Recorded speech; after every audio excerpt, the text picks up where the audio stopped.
Aapki ಅದಾಲತ್ನಲ್ಲಿ DP Yadav ಅವರ ಮೇಲಿರುವ ಆರೋಪ. ಕಟಾರ ಮರ್ಡರ್ ಕೇಸ್ನಲ್ಲಿ ಪ್ರಮುಖ ಸಾಕ್ಷಿಯನ್ನು ಬಚ್ಚಿಡುತ್ತಿದ್ದಾರೆ. ಯಾದವ್ ಜಿ, ನಿಮಗೆ 16 ಫೆಬ್ರವರಿ 2002 ಕೇಸ್ನ ನೆನಪಿಸೋದಕ್ಕೆ ಇಷ್ಟಪಡ್ತೀನಿ. ನಿತೀಶ್ ಕಟಾರ ಒಬ್ಬ ಮುಗ್ಧ ಯುವಕನ ಹತ್ಯೆಯಾಗಿತ್ತು. ಶಿವಾನಿ ಹೆಸರಿನ ಹುಡುಗಿ ಮದುವೆಗೆ ಅವ್ರು ಹೋಗಿದ್ರು. ಆ ಮದುವೆಗೆ ನಿಮ್ಮ ಮಗ ಕೂಡ ಹೋಗಿದ್ದ. ಮತ್ತೆ ನಿಮ್ಮ ಮಗನ ಮೇಲಿರೋ ಆರೋಪ ಏನು ಅಂತಂದ್ರೆ ಅವನು ನಿತೀಶ್ ಕಟಾರನ ಮರ್ಡರ್ ಮಾಡ್ದ. ಹೌದು, ಆ ಮದುವೆಯಲ್ಲಿ ನನ್ನ ಇಡೀ ಪರಿವಾರ ಅಟೆಂಡ್ ಆಗಿರ್ಬೋದು. ಯಾಕಂದ್ರೆ ಶಿವಾನಿ ಗೌರ್ ನನ್ನ ಮಗಳ ಕ್ಲಾಸ್ ಫೆಲೋ ಆಗಿದ್ಲು. ಮತ್ತೆ ಯಾವುದೇ ಮದುವೆಯಲ್ಲಿ ಭಾಗಿಯಾಗೋದು ಅಪರಾಧ ಏನಲ್ಲ ರಜಜ್ಜಿ. ಜನ ಸಂಬಂಧಗಳಲ್ಲಿ, ಪರಸ್ಪರ ಗೌರವದಲ್ಲಿ ಒಬ್ರು ಮತ್ತೊಬ್ಬರ ಮದುವೆ ಸಮಾರಂಭಗಳಿಗೆ, ಫಂಕ್ಷನ್ಗಳಿಗೆ ಬಂದು ಹೋಗ್ತಾರೆ. ಆದ್ರೆ ಇದು ಖಂಡಿತವಾಗ್ಲೂ ಆಧಾರವಿಲ್ಲದ ಮಾತು. ನನ್ನ ಮಗ ಈ ವಿಷಯದಲ್ಲಿ ಯಾವುದೇ ಅಂತ ಮಾತಾಗ್ಲಿ ಕೆಲಸ ಆಗ್ಲಿ ಮಾಡಿಲ್ಲ. ಇದು ಸಂಪೂರ್ಣವಾಗಿ ಒಂದು ಪೊಲಿಟಿಕಲ್ ರಚನೆ. ಒಂದ್ವೇಳೆ ನಾನು ಇದನ್ನ ಬಹಳ ಕೂಲಂಕಷವಾಗಿ ನಿಮ್ಗೆ ಹೇಳಕ್ ಹೋದ್ರೆ ನಿಮ್ಮ ಚಾನೆಲ್ನ ಪೂರ್ತಿ ಸಮಯ ಮುಗ್ದೋಗುತ್ತೆ. ಕೇವಲ ಇಷ್ಟ ಹೇಳಕ್ ಬಯಸ್ತೀನಿ ಏನಂದ್ರೆ, ಈಗ್ಲೂ ಸಹ ನಾನು ಮತ್ತೆ ನನ್ನ ಪರಿವಾರ ಒಂದು ಕೀಳುಮಟ್ಟದ ರಾಜಕೀಯ ಷಡ್ಯಂತ್ರಕ್ಕೆ ಬಲಿಯಾದ್ವಿ. ಮತ್ತೆ ವಿಕಾಸ್ ಯಾದವ್ನ ಸರಿಯಾಗಿ ಅದೇ ದಿನ ಬಂಧಿಸಿದ್ರು. ಯಾವತ್ತೂ ಅವನ ಕೌಂಟಿಂಗ್ ಇತ್ತು. ಚುನಾವಣೆಗೆ ನಿಂತಿದ್ದ. ಹೀಗಿರ್ಬೋದು, ನಾನು ತಪ್ಪು ಮಾಡಿರ್ಬೋದು ನನ್ನ ಜೀವನದಲ್ಲಿ ನನ್ನ ಮಗನ ರಾಜಕೀಯಕ್ಕೆ ತಂದು. ಆದ್ರೆ ನನ್ ಮಗ ಒಬ್ಬ ಇಂಜಿನಿಯರ್ ಆಗಿದ್ದ, ಇಂಡಸ್ಟ್ರಿ ನಡೆಸ್ತಿದ್ದ. ಅವನನ್ನ ಸರಿಯಾಗಿ ಅವತ್ತೇ ಅರೆಸ್ಟ್ ಮಾಡ್ತಾರೆ. ಯಾವತ್ತೂ ಅವನ ವೋಟ್ಗಳ ಕೌಂಟಿಂಗ್ ಇರುತ್ತೋ ಇದು ಜನಸಾಮಾನ್ಯರಿಗೆ ನಿಮಗೆ ಗೊತ್ತಿಲ್ಲ. ಯಾದವ್ಜಿ, ಮಾತು ನಿಜಾನ? ನಾನು ಆ ಮದುವೆನಲ್ಲಿ ನಿಮ್ಮ ಮಗಳು ಕೂಡ ಇದ್ರು, ನಿಮ್ಮ ಮಗ ಸಹ ಇದ್ರು. ನಾನು ಹೇಳ್ತಾ ಇದ್ದೀನಲ್ಲ, ನನ್ನ ಇಡೀ ಪರಿವಾರ ಮಾತು ನಿಜಾನ? ಆ ಮದುವೆಯಲ್ಲಿ ನಿತೀಶ್ ಕಟಾರ ಕೂಡ ಇದ್ರು? ನನಗ್ ಗೊತ್ತಿಲ್ಲ, ನಾನಲ್ಲಿ ಇರ್ಲೂ ಇಲ್ಲ. ನಿಮ್ಗಿದು ಗೊತ್ತಾ? ನಿಮ್ಮ ಮಗಳು ಭಾರತಿ ಯಾದವ್ ಮತ್ತೆ ನಿತೀಶ್ ಕಟಾರ ತುಂಬಾ ಆಪ್ತ ಸ್ನೇಹಿತರು. ನನ್ನ ಹತ್ರ ಮೀಡಿಯಾ ಕಣ್ಣಿಲ್ಲ ರಜಜ್ಜಿ. ನಿಮ್ ಹಾಗೆ ನಾನು ಬಹಳ ದೂರದೃಷ್ಟಿಯವನೂ ಅಲ್ಲ, ಮಹಾಭಾರತದ ಯುಗಾನೂ ಅಲ್ಲ. ದಿವ್ಯ ದೃಷ್ಟಿ ಸಂಜಯನದು ನನ್ನ ಹತ್ರ ಇಲ್ಲ. ನಿಮ್ಮ ಹತ್ರ ಇರ್ಬೋದು, ಮೀಡಿಯಾದವ್ರ ಹತ್ರನೂ ಇರ್ಬೋದು. ಸೊ ನಾನಲ್ಲಿ ಇರ್ಲೂ ಇಲ್ಲ. ಇದನ್ನ ನಾನ್ಯಾಗ ಹೇಳಿ ಯಾರ್ಯಾರ ಮದ್ವೆಲಿ ಇದ್ರು ಅಂತ? ನಾನ್ ನಿಮಗ್ ತೋರಿಸ್ತೀನಿ ಅವತ್ತು ಯಾರ್ಯಾರಿದ್ರು ಅಂತ. ನನ್ನ ಹತ್ರ ಈ ಫೋಟೋಸ್ ಇವೆ ನೋಡಿ. ಈ ಫೋಟೋಗಳಲ್ಲಿ ಇದರಲ್ಲಿ ನಿಮ್ಮ ಮಗ ಮತ್ತೆ ನಿಮ್ಮ ಸೋದರಳಿಯ ಇಬ್ರು. ನಾನಂತೂ ನನ್ನ ಪರಿವಾರದ ಬಗ್ಗೆ ಮೊದಲೇ ಹೇಳ್ಬಿಟ್ಟೆ. ನಾನು ಇದ್ರ ಬಗ್ಗೆ ಎಲ್ಲಿ ನಿರಾಕರಿಸ್ದೆ? ಇಲ್ಲ, ಈ ಫೋಟೋ ನೋಡಿ. ಇದರಲ್ಲಿ ನಿತೀಶ್ ಮತ್ತೆ ನಿಮ್ಮ ಮಗಳು ಇಬ್ರು. ಇದರಲ್ಲಿ ಏನ್ ತಪ್ಪಿಲ್ಲ, ಚೆನ್ನಾಗೇ ಇದೆ. ಫೋಟೋಗ್ರಾಫ್ ಅಂತೂ ನಂದು ನಿಮ್ದು ಇದೆ, ನನ್ ಜೊತೆಗಿದೆ. ನಿಮ್ಮ ಮಗಳು ಮತ್ತೆ ನಿತೀಶ್ ಕಟಾರ ನಡುವೆ ಸಾಕಷ್ಟು ಹತ್ತಿರದ ಸ್ನೇಹ ಇತ್ತು. ನೋಡಿ, ನನಗಿದ್ರ ಬಗ್ಗೆ ಖಂಡಿತವಾಗ್ಲೂ ಏನೂ ತಿಳಿದಿಲ್ಲ, ನನಗೇನು ಗೊತ್ತಿಲ್ಲ. ಬದ್ಲಿಗೆ ನಾನು ಇಷ್ಟು ಹೇಳ್ಬೋದು, ಇದು ಒಂದು ಆರೋಪ, ಒಂದು ಅಲಿಗೇಷನ್. ಮತ್ತಿದು ವಾಸ್ತವಕ್ಕೆ ಬಹಳ ದೂರ ಇದೆ. ಒಂದು ವೇಳೆ ನಾನು ನಿಮ್ಗೆ ಫೋಟೋ ತೋರಿಸಿದ್ರೆ ನಿಮ್ಮ ಮಗಳು ಖಂಡಿತ ಗೊತ್ತು. ಇಲ್ಲ, ನೀವೊಂದ್ಸಲ ಫೋಟೋ ಮೇಲೆ ಬಹುಶಃ ನೆನಪಿಗೆ ನಾನು ಫೋಟೋ ಬಗ್ಗೆನೇ ಮಾತಾಡ್ತೀನಿ. ಫೋಟೋ ಅಂತೂ ನಾನು ಇದನ್ನು ನೋಡಿದೀನಿ. ನೀಲಂ ಕಟಾರ ಜೆಸಿಕಾ ಲಾಲ್ನಲ್ಲಿ ಇಂಟರ್ವ್ಯೂ ಕೊಡ್ತಿದ್ದಾರೆ. ಮತ್ತೆ ನೀವು ನಿತೀಶ್ ಕಟಾರನ ಫೋಟೋನ ಡಿಸ್ಪ್ಲೇ ಮಾಡ್ತಾ ಇದ್ದೀರಾ. ನನಗೆ ಎಲ್ಲ ವಿಷಯನೂ ಗೊತ್ತು ರಜಜ್ಜಿ. ನಾನು ನಿಮ್ಗೊಂದು ಸಿಂಪಲ್ ವಿಷಯ ಹೇಳ್ತೀನಿ, ಒಂದು ನೇರವಾದ ವಿಷಯ. ನಾನು ಫೋಟೋ ಬಗ್ಗೆ ಮಾತಾಡ್ತೀನಿ. ವಿಷಯನ ನಿರಾಕರಿಸ್ತೀರಾ? ಈ ಫೋಟೋಗಳನ್ನ ನೋಡಿದ್ಮೇಲೆ ನೀವ್ ಹೇಳಿ, ಯಾರ್ ಫೋಟೋ ಯಾರ್ ಜೊತೆ ಮಾಡ್ಬೇಕು ಮತ್ತೆ ಯಾವ ರೀತಿ ಮಾಡ್ಬೇಕು. ನನಗೆ ಒಂದು ವಿಷಯ ಹೇಳಿ. ಇದು ನೋಡಿ, ಈ ಫೋಟೋಸ್ ಮಾಡಿರೋದು ಕಂಪ್ಯೂಟರ್ನ ನಿಮ್ಗೆ ಸಾವಿರಾರು ನೀವು ಈ ತೀರ್ಪುನ ಜನತೆ ಕೊಡುತ್ತೆ, ಕೋರ್ಟ್ ಕೊಡುತ್ತೆ. ನೀವು ಈ ಫೋಟೋಸ್ನ ನೋಡಿ ಹೇಳಿ, ಇದು ಎಡಿಟ್ ಆಗಿರೋದಾ? ದುಃಖ ಆಗೋದು ಈ ವಿಷಯಕ್ಕೆ ರಜಜ್ಜಿ. ನೀವೆಲ್ಲ ನ್ಯಾಯಾಲಯ ತೀರ್ಪು ಕೊಡೋಕೆ ಎಲ್ ಬಿಡ್ತೀರಾ? ನಾನ್ ನಿಮ್ಮನ್ನ ಕೇಳ್ತಾ ಇದ್ದೀನಿ, ನೀವು ಈ ಫೋಟೋಸ್ನ ನೋಡಿ ಈ ವಿಷಯನ ನಿರಾಕರಿಸ್ತೀರಾ? ನಿತೀಶ್ ಮತ್ತೆ ಭಾರತಿ ಮಧ್ಯೆ ಸ್ನೇಹ ಇತ್ತು. ನಾನ್ ಯಾವಾಗ ನಿರಾಕರಿಸ್ತೆ? ಫೋಟೋಸ್ ಇರ್ಬೋದು, ನಾನ್ ಎಲ್ಲಿ ನಿರಾಕರಿಸಿದೀನಿ? ನಾನಂತೂ ಕಂಪ್ಯೂಟರ್ ಇಂದ ಮಾಡಿರೋದು ಈ ಫೋಟೋ. ನಾನಂತೂ ಒಂದೇ ಮಾತಲ್ಲಿ ಹಾ ಅಂತೀನಿ ನಿಮ್ ಮಾತ್ಗೆ. ಫೋಟೋಸ್ ಇರ್ಬೋದು, ಆದ್ರೆ ಆ ಫೋಟೋಸ್ ಹೇಗ್ ಮಾಡಿರ್ಬೋದು ಅದು ಬೇರೆ ವಿಷಯ. ಈ ಫೋಟೋಸ್ನ ನೀವು ಎಡಿಟ್ ಮಾಡಿರೋದು ಅಂತಿದ್ರು ಅಥವಾ ಇಲ್ವೋ? ಕೇವಲ ಅದನ್ನ ಮಾತ್ರ ಹೇಳಿ. ಸರಿ, ಯಾವ ಅಲಿಗೇಷನ್ ನಮ್ಮ ಮೇಲೆ ಚೆನ್ನಾಗಿ ನೋಡ್ಕೊಳ್ಳಿ. ಯಾವ ತೊಂದರೆ ನಾನು ಹೇಳ್ತಿರೋದು, ಯಾವ ಅಲಿಗೇಷನ್ ನಮ್ಮ ಮೇಲೆ ಹಾಕಿದಾರೋ, ನಮ್ ಮಗನ್ ಮೇಲೆ ಹಾಕಿದಾರೋ ರಜಜ್ಜಿ ಹೇಳಿ. ಹೀಗ್ ಹಾಕಿದರೆ, ಘಾಜಿಯಾಬಾದ್ನ ಒಂದು ಮದ್ವೆಯಿಂದ ಯಾರೋ ಯುವಕನನ್ನ ಗಾಡಿಯಲ್ಲಿ ಎತ್ಕೊಂಡು ಹೋದ್ರು. ಸರಿ. ಮತ್ತೆ ದಿಲ್ಲಿಗೆ ತರಲಾಯಿತು. ಎಲ್ಲಿ? ನನ್ನ ಮನೆಗೆ. ಅವನ್ನ ಮತ್ತೆ ವಾಪಸ್ ಕರ್ಕೊಂಡು ಹೋದ್ರು. ದಿಲ್ಲಿಯಿಂದ ಘಾಜಿಯಾಬಾದ್ನಿಂದ ಬುಲಂದ್ಶಹರ್ನಿಂದ ಕುರ್ಜಾ. ಮತ್ತೆ ಬುಲಂದ್ಶಹರಲ್ಲಿ ಸುತ್ತಿಗೆಯಿಂದ ಹೊಡೆದು ಹತ್ಯೆ ಮಾಡಿ. ನಾನು ಹೇಳ್ತೀನಿ, ಆದ್ರೆ ಪೋಸ್ಟ್ ಮಾರ್ಟಮ್ನ ಡಾಕ್ಟರ್ ಏನ್ ಹೇಳ್ತಾನೆ ರಜಜ್ಜಿ, ಅದನ್ನ ನೀವು ಓದಿದ್ದೀರಾ ಯಾವಾಗ್ಲಾದ್ರೂ? ನೀವು ಕೇಸ್ನ ಸ್ವರೂಪವನ್ನ ತಿಳ್ಕೊಂಡಿದ್ದೀರಾ? ಯಾದವ್ಜಿ, ನಿಮ್ಮ ಕೇಸ್ನಲ್ಲಿ ಪೋಸ್ಟ್ ಮಾರ್ಟಮ್ನ ಡಾಕ್ಟರ್ ಏನ್ ಹೇಳ್ತಾರೆ ಅಂತ ಯಾರು ಬೇಕಾದ್ರೂ ರಜಜ್ಜಿ ಗಾಳಿಲಿ ಮಾತಾಡ್ಬೇಡಿ. ಯಾಕಂದ್ರೆ ನೀವು ಹೇಳೋದ್ರಿಂದ ದೇಶದ ಜನತೆಗೆ ಒಂದು ಮೆಸೇಜ್ ಹೋಗುತ್ತೆ. ನಿಮಗೆ ಒಂದು ಗಂಭೀರವಾದ ವಿಷಯ ನೋಡಿ.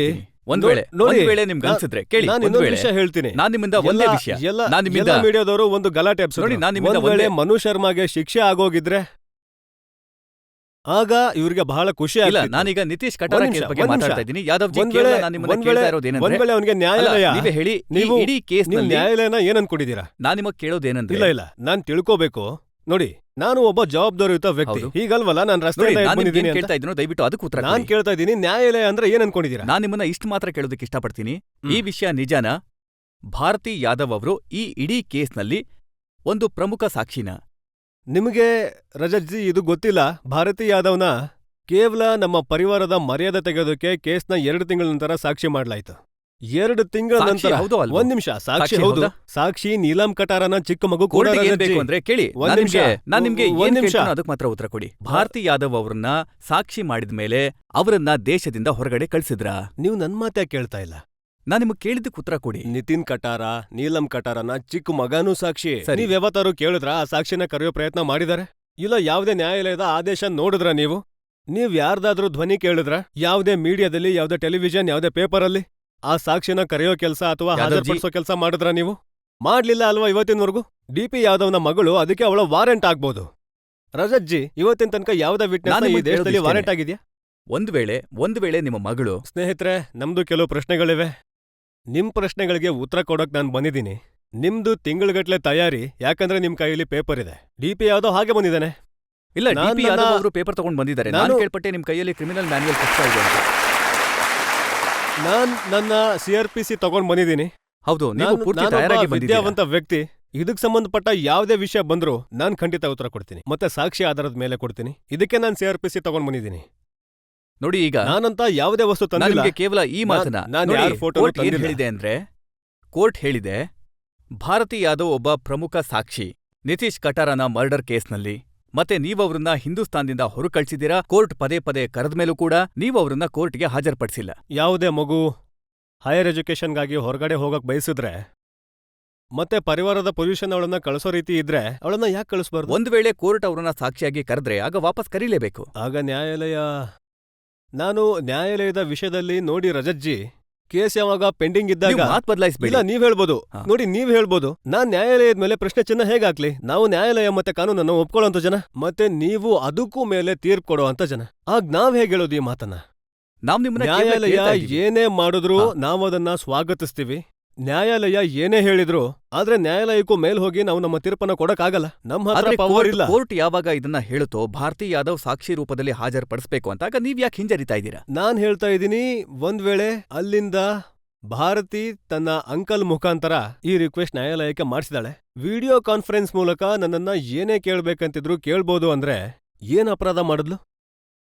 ಇವತ್ತಂತೂ ಜಗತ್ತಲ್ಲಿ ಬಹಳಷ್ಟು ವ್ಯವಸ್ಥೆಗಳಿವೆ. ಇವೊಂದೇನ್ ನಾನು ಮತ್ತೆ ನೀವು ಇದೇನ್ ಮಾತುಕತೆ ಮಾಡ್ತಿದೀವೋ, ಒಂದ್ ವೇಳೆ ನಾವು ಪಬ್ಲಿಕ್ ಮುಂದೆ ನಿಂತಿದ್ರೆ ದೇಶದ ಕೋಟ್ಯಾಂತರ ಜನ ಹೀಗಾಗ್ಬೋದು. ಇಷ್ಟೊಂದು ಒಳ್ಳೆ ರೀತಿಲಿ ನಮ್ಮನ್ನ ನೋಡಕ್ ಆಗ್ತಿರ್ಲಿಲ್ಲ. ಎಷ್ಟ್ ಚೆನ್ನಾಗಿ ನಿಮ್ಮ ಸುಂದರವಾದ ಮುಖ ಅವ್ರಿಗೆ ಕಾಣಿಸ್ತಿದೆಯೋ, ಮತ್ತೆ ನಾನ್ ಕಾಣಿಸ್ತಿದೇನೋ. ಆದ್ರೆ ಇಂತಹ ಮೀಡಿಯಾ ಇದೆ, ಇಂದಿನ ಜಗತ್ತಲ್ಲಿ ಇಂಥ ವ್ಯವಸ್ಥೆ ಇದೆ. ಆದ್ರೆ ಇದ್ರಲ್ಲಿ ಯಾದವ್ಜಿ, ನೀವ್ ಯಾಕೆ ತಪ್ಪು ತಿಳ್ಕೊತಾ ಇದ್ದೀರಾ? ಇದು ಮೀಡಿಯಾ ಕೆಲಸ ಅಲ್ಲ, ಕೋರ್ಟಿನ ಹೌದು, ಆದೇಶ. ಭಾರತಿ ಯಾದವ್ನ ನ್ಯಾಯಾಲಯದಲ್ಲಿ ಸಾಕ್ಷಿ ರೂಪದಲ್ಲಿ ಹಾಜರ್ಪಡಿಸಬೇಕು. ನ್ಯಾಯಾಲಯಕ್ಕೆ ಮತ್ತೆ ರಿಕ್ವೆಸ್ಟ್ ನೀವ್ ಇದರಿಂದ ಮಾಡ್ಲಾಗಿತ್ತು. ತಪ್ಪಿಸ್ಕೊಳ್ತಾ ಇದನ್ನ ಇದ್ದೀರಾ. ನ್ಯಾಯಾಲಯಕ್ಕೆ ರಿಕ್ವೆಸ್ಟ್ ಮಾಡ್ಲಾಗಿತ್ತು. ಆದ್ರೆ ನನಗೆ ನೋವಾಗ್ತಿರೋದು ಒಂದ್ ವಿಷಯಕ್ಕೆ ಸರ್. ಏನಂದ್ರೆ, ಅನ್ಯಾಯಕ್ಕೆ ನಾವು ಬಲಿಪಶುಗಳಾಗ್ತಿದೀವಿ. ನ್ಯಾಯ ನಮಗೆ ಸಿಗ್ತಾ ಇಲ್ಲ. 4 ವರ್ಷದಿಂದ ನನ್ನ ಮಗ ಜೈಲಲ್ಲಿದ್ದಾನೆ.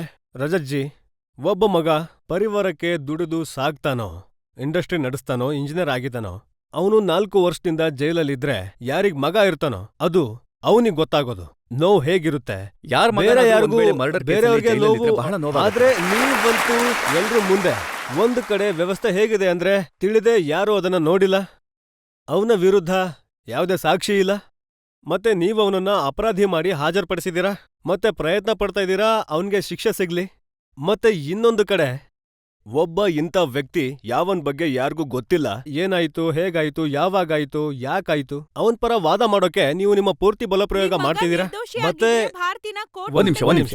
ಹಾ, ನಾನ್ ನಿಮ್ಗೆ ಅವಕಾಶ ಕೊಡ್ತೀನಿ. ನನಗೆ ನನ್ನ ಸರಿ, ಮಾತು ಹೇಳಕ್ ಸರಿ. ಬಿಡಿ. ನಾನಿಲ್ಲಿ ಏನ್ ಇವ್ರು- ಕೇಳೋಕ್ ಬಯಸ್ತೀನಿ ಅಂದ್ರೆ, ಇವ್ರು ನೋಡಿ. ನಿಮ್ಗೆ ಇಷ್ಟೊಂದು ನೋವಾಗ್ತಿದೆ ನಿಮ್ಮ ಮಗ ಜೈಲಲ್ಲಿದ್ದಾನೆ ಅಂತ.